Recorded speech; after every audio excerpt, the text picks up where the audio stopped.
Hello friends, my name is Shivam from DevOps Schools and I will help you to enable your learning process in various technologies of DevOps, artificial intelligence, machine learning, big data and many more. This is our initiative to help you by sharing multiple tutorials and videos. And if you want any specific tutorials on any particular topic, then please do comment in the below comment section and I will help you with it. Also, please subscribe to our premium services on YouTube, which will give you access to more content and videos to enhance your knowledge about all these topics.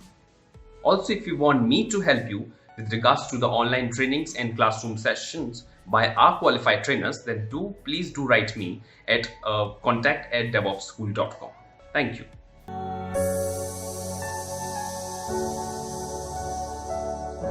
Yeah, our next topic is deep dive into Docker file. That's important. Deep dive into Docker file. Now here I will not give you the lab because I'm going to take all of this time, remaining time. But yep, if you in offline hours, if you want to do something, then you can do that. Okay, so first thing is let's trace back one of the images which we've been working with. Okay, so here Jenkins / Jenkins. This is the image which you've been working since yesterday. So let's find it out how this developer has developed this image. Let me tell you here, there must be some base root file system. Okay, a root file system here, and then you know that Jenkins is based on the Java and then Jenkins. So this will be kind of stake you must be having in this image, because Jenkins is a CI tool, required Java, and Java, for that you need a root file system, and root file system you must be having something, some root file system. So let's trace it back. So let's go to Jenkins Docker Hub.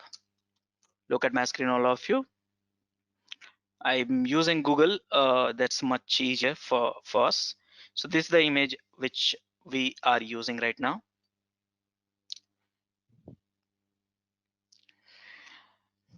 And let's go to the Docker file. So where do we find the Docker file, by the way? So here you should be able to find the Docker file.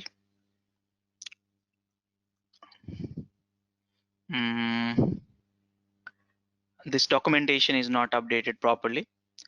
So here they should be having the Docker file, but I can't see it. So no problem. I can go to the GitHub and locate that, but I don't want to go to the GitHub. Rather, I want to make it simple. So let's go to the official images. There we'll be having documentation in proper. So here, this is the official image. It's got deprecated, but the Docker file will remain same actually. So here, Jenkins, where is it? Should be coming Jenkins. Here it is. So this this image we are not using, but the Docker file will remain same actually. So here, so where is the Docker file? You see the latest one. Click on the Docker file. Now when I click on the Docker file, now you know the Docker file. Here I see so many statements. See here you have a from, run, arg, environment, volume, run, and many more arguments are there. What exactly these are and how to use it, we will discuss later. But I want to figure it out how this developed, how this images has been developed. So Jenkins has been developed using this image, OpenJDK tagged with 8-JDK. Here I see from. Now you understand the from, so it's very easy to discuss.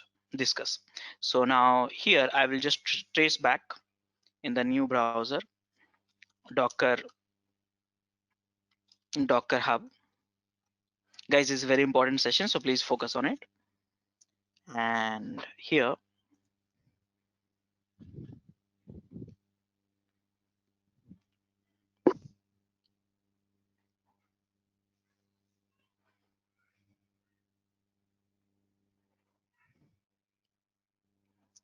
okay, and then look at the Docker file. So here Docker file should be, it's a AMD 64 version, right? We were using.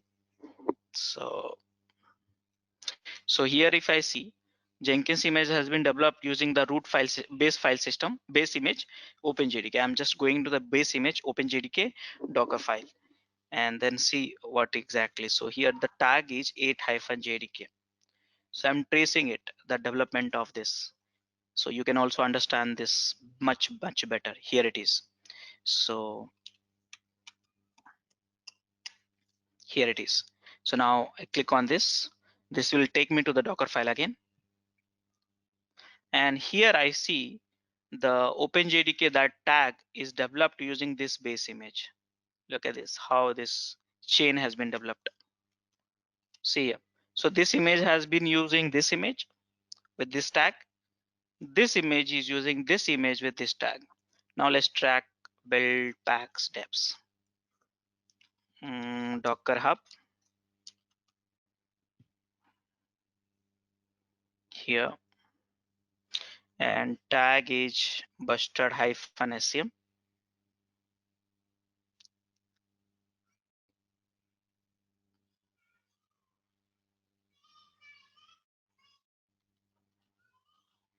Here it is. Now this is the image. So now you see that build packs defs is coming from the same image. They have used as a base as the same image, but the tag is different. This is called busted curl. So I'll just go back and search for the buster curl.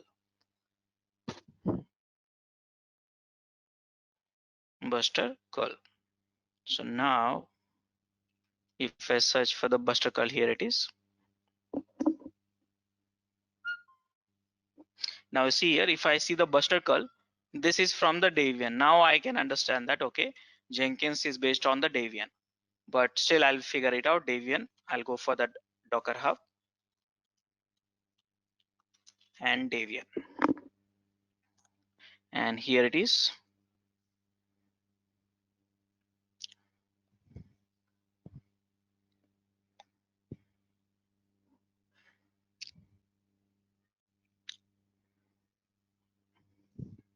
And now if I see what is the tag with buster, right? Buster, here it is. Click on it. It'll take you to the GitHub. And now if you see here, if I see the how this Debian buster has been created from scratch. So you see the history, this is the timeline. The moment you find the scratch, that means nothing. See here. So what is they are doing? Add what? Root fs.tar.z. This is a GIF file, tar compressed file. And where they are loading? At the root location inside the container. You know that the rule of Docker file, I hope you remember. Now what is a CMD? I'll explain it to you. Okay, but you see here, they are exploding the tar file at root location. Now you want to know the content of this file? Scratch means nothing. It's a zero, layer zero. Okay, so if you want to know this, what is the tar file, I would like to show you. So I have downloaded much earlier from the same GitHub references. Same, if you go to this location, you can get this tarball. Okay, so I have downloaded, and this is the tarball which is there loading. Have you seen this file system somewhere? What is this? Root file system. It's a root file system for the Debian. Okay, so guys, this is how we do that. So here, so you see that how we have developed. See, scratch, they got the Debian. From the Debian, they install some utility here. I don't know what kind of utility they installed it. So maybe curl or something. Here they might have installed the git or something. SCM, it says SCM, right? And then here they install the JDK, and then finally the Jenkins guys is using this image. So you decide which image, which is your base image, and all this stuff like that. It is dependent on you. Okay, so what we learned, you can also create from scratch also directly. You can also directly create from scratch. You can have this root file system you define. You can define the root file system. Kernel will remain same, but you can create your new version of Linux itself. You can define root file system, you can change it. Kernel will not be able to change it, but root file system you can change it. Whatever the file directory structure you want in the new system, you can have it. So guys, are you able to understand this? Yes, Rajesh. What is the? Yes. Yeah, one question. Yeah, tell me. So, so now that you said that we can actually use scratch and create from there itself. So when we go through this chain, it is more to do with the reliable path, or why we should leverage on that chain and get confused rather than straightway define in scratch. It's about reusing. See, think in this perspective. Jenkins guys wanted to have Debian plus JDK, so they use this image. Now this guy wanted to have this image, so it depends upon the requirements. Up to you. By the way, let me tell you here, all these are official images, and you can trust these images. All these are official images. It's not a community images. Official images. Make sense? Got it. Okay. Yeah. Okay. So now you can decide how you want to develop your images, and image development is most important part of the Docker ecosystem. Okay. So now let's try to understand this file. Not this one. This one. This is a Jenkins. No. This is a Jenkins. Yeah, correct. So now you understand from. What is the meaning of from? You understand. Run, you understand. Now you see here ARG. Guys, ARG basically is feeding.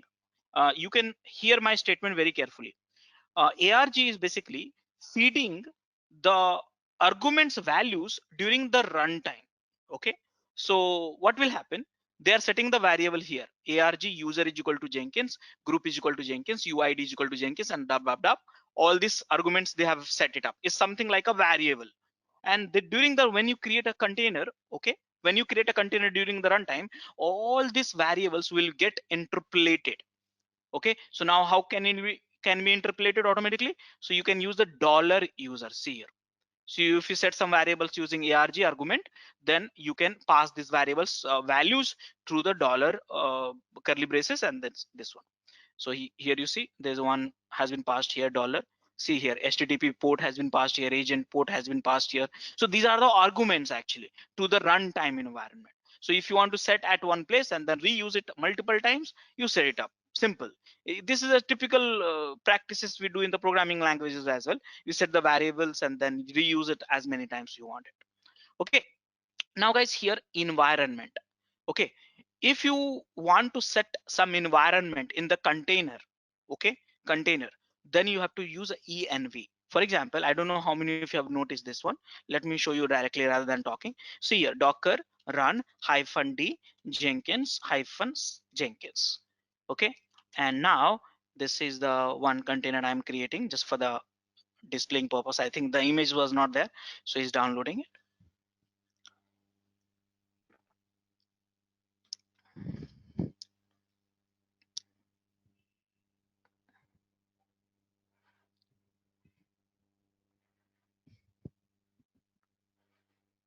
Done. So now here I got this image, docker ps.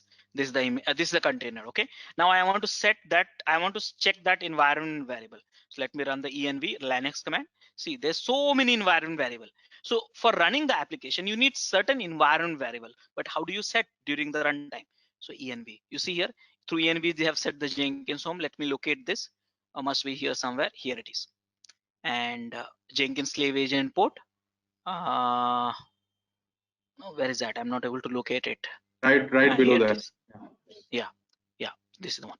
So these are the ways in which these are the runtime environment. Let me tell you, argument will be happen during the runtime. Environment will be having during the runtime. Let me tell you one more thing here. These are the meta information. Meta layer, you can say. Mind it here. Do not forget the rules which I taught you. I said each line in the Docker file will be creating one layer. It could be data layer or it could be meta layer. Mind it here. Meta layer will be used during the runtime. Data layer will be used during the merging. Simple. Okay. So this is the meta layer. This is the meta layer. Okay. Now here you run, you know that very well. Okay. Now, do you remember that volumes? Because of this line, you see that volumes means it will create one random volumes and will mount inside a container at this location. Very simple. So that means the container is gone. but the data will still be there inside a volume and you can reuse it wherever you want it. Okay, now again, run env, run copy. I think the copy during the CI/CD of using the Docker file using CI/CD. If you want to copy some files from the host machine inside a container, this is the command you can write it. So this file should be there in the current directory dot path, current context, it should be there. So if you want to see this path, if you click here, you will see that file. So you can download this whole registry and you can see that. Again arg, again environment variable. Now you see here expose. Do you remember internally? Let me tell you here, this container expose here HTTP port and agent port. HTTP port is 8080 and agent port is 50,000. Let me tell you, this is not deciding on which port our application container should run. No, remember, always fundamental, the application should run on which port, that is decided by the application itself in the configuration file. Like if you want to run Apache, you have to modify the Apache configuration. If you want to run Jenkins, you have to modify the Jenkins configuration and their port. So now you must be wondering why it is here. So basically this is for informational purpose and informational purpose for other people. Like when you create a container and you see Docker PS, then you will get to know, okay, 80 port which is coming here and 50,000 port which is coming here. So if you see that here, Docker PS, if I see here, why I am seeing 80 port and 50,000 port? Why? Because of this statement. So I'll get to know, okay, these are the two port has been exposed for this particular application. Let's say I am developing one application called XYZ. So how do you know which application or which port I'm exporting? I'm basically what is that? Exposing. How do you know? So here developers will put this information here. So this will be used for the informational purpose. By the way, using -p also, this can be used internally. Okay, so this will not impact the applications but informational. Okay, environment, now you see here, anyone would like to tell me Jenkins container is running with a which user? Anyone remember? Jenkins user. Jenkins. Jenkins user. So guys, that is happening because of this statement. If you want to run some container with some specific user, let's say Jenkins required, it's Apache required Apache, Tomcat required Tomcat, MySQL required MySQL. So Jenkins required Jenkins. So Jenkins user, you want to run the container as a Jenkins, then this line will make you, will help you. Now you must be wondering, okay, Jenkins have used the base image which is a Debian, but Debian by default you have a root but don't have a Jenkins. So how do you get this user? You have to see, you have to have a user in the file system so you can log in as that user. So how do you get it? So if you go a little bit up, read more carefully, see here, before only is being created. Group ID user add. It's a Linux command to create a user ID and group. So they're creating user here and they're running the container with the Jenkins user till here. That means till here, all this whatever had happened, the root user has happened. Now you are copying the container, some files, directory is a directory by the way, inside this location. Again copying. Now last thing is here, entry point. That's all. So you see that here, this is such a small Docker file with a few entries of Docker file. You can see that everything is can be controlled.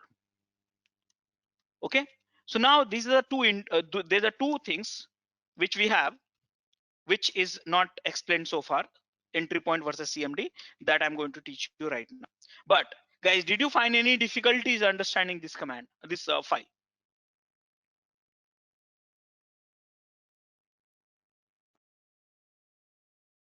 Any difficulties, guys?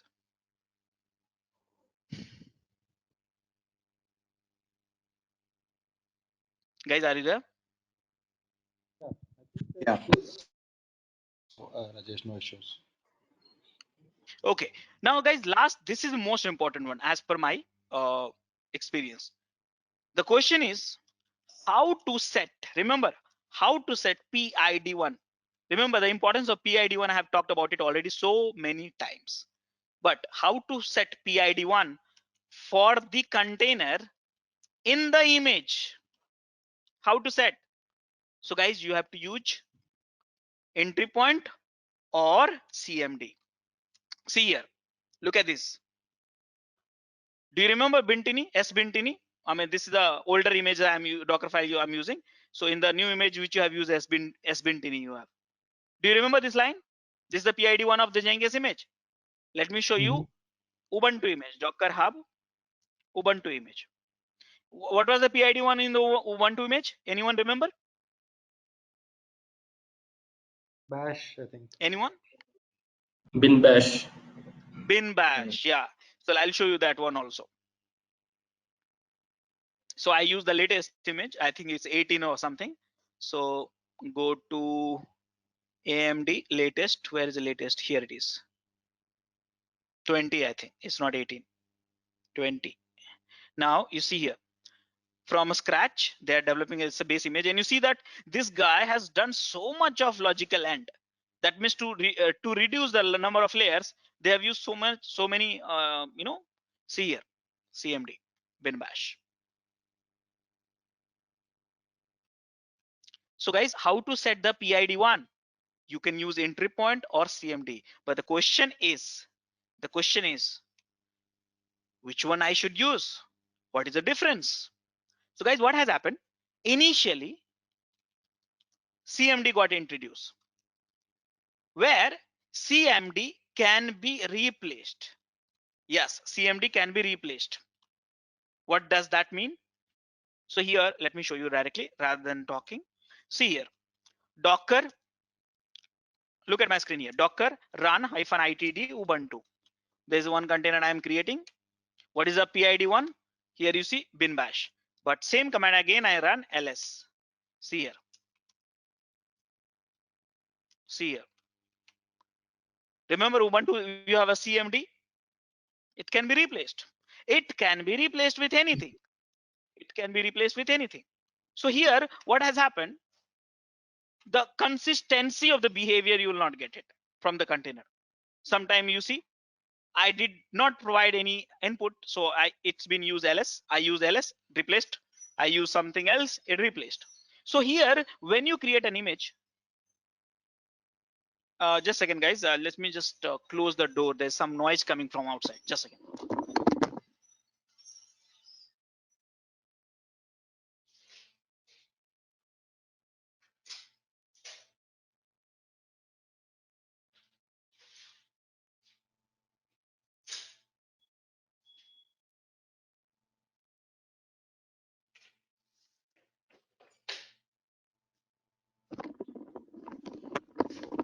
Yeah, sorry about that. So when you use CMD, it can be replaced. So most of the base images, they have CMD only. Why? Because they want you to replace wherever you want it and whatever you want it. So and get the work done. But Jenkins is something, if you replace, then what is the fun of using the Jenkins image? Jenkins image should not be changed. Jenkins, the applications, whenever you run the Jenkins image, you should get a Jenkins itself, nothing else. So in that case, you can use entry point. So entry point cannot be changed. See, entry point cannot be changed, cannot be changed, cannot be replaced. So for that purpose only, let me show you here. Docker run -d Jenkins, and here I am passing something like this. See here. Oh, sorry, Jenkins, right? That Jenkins. See here, Docker ps-a. See, the container got exited. That's a different thing. But is it got replaced? No. I pass LSSS, not replaced. So here, this is what it happens. So if you want to replace, use the CMD. If you don't want to replace, use the entry point. Now, next question is, what about if you use the 2 CMD? What will happen? What about if you use the 2 entry point? What will happen? What about if you use 1 CMD and 1 entry point in the Docker file? What will happen? Guys, this is the assignment for you. This is the assignment for you, to all of you, to figure it out and tell me tomorrow morning what exactly if I specify 2 Docker file. By the way, so you can exercise a little bit well. So I have a few sample files I would like to share with you. So DevOps School tutorial, Docker, and here. These are the 5-6 sample file which you have. Okay, you can practice it. All the commands, you know that. So it's very simple program. See here, this is with the CMD. This is with the CMD again. This is with the entry point. This is with the CMD. This is for the entry point. So again, check it out, all this stuff, and then do let me know what happens when you have a 2 CMD or 2 entry point or 1 CMD and 1 entry point. When you set it up, what happens? What is the behavior of the containers? So guys, did you understand Docker file in detail? Any questions, any doubts?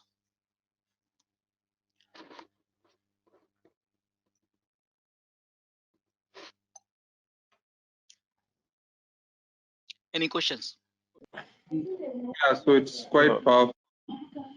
My one question is, so any and every commands we can use in Docker file, or how we know the plethora of commands, like you said, right? Linux command, or is it flexible for anything and everything? Like, No, basically you. If you're using the Linux, all the bash shell will come command. See, basically, I'll tell you here what is happening. When you ask me any command can I run, so why I'm running apt? Why? So because it's Ubuntu.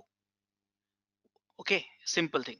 So you decide what command you want to run, so that executable should be there. Let's say if you're running Perl command here, so in that case, Perl should be there in the base image, or here, or here. So you have to decide accordingly. Make sense? yeah. Okay. Yeah. Yeah. So make sure that whatever the executable is, command or executable tools, whatever you want to call it, should be there in the base image or the upcoming layers before the earlier layers.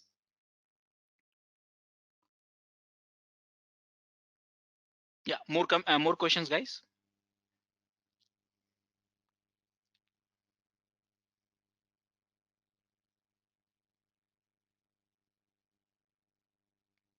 Hey, Rajesh, one dumb question. So what is the scope of that variable when you set it in the Docker file? No, there's no scope for it. This scope, for whatever you set ARG, it's activated for the entire Docker file. This is not a programming language where we have scope and all, but it's activated for the entire Docker. Okay. So in case of nested, right? Like, is there any best practices which is available for, or yeah. which you can suggest? So many references are there. Docker file, nested Docker file. You can check the official document itself is the best example actually. You don't have to read any other documents. So this is the one. Multi-stage builds. This is the best way. It has examples also, and complete explanation has been given. Okay. Along with that, you can access our other tutorials such as Docker, Ansible, Jenkins, Terraform, Splunk, AWS, Azure, and various other DevOps related premium tutorials with our channel membership. If you would have any issues with our channel membership, you can drop an email to us at contact@devopsschool.com, or you can also unsubscribe from channel membership anytime if you don't want to continue or did not like the video. To get our channel membership, click onto the join button, select the $399 plan and grow your skills immensely. Please be kind enough to like it, and you can comment any of your doubts and queries. We will reply to them at the earliest. Thanks for watching.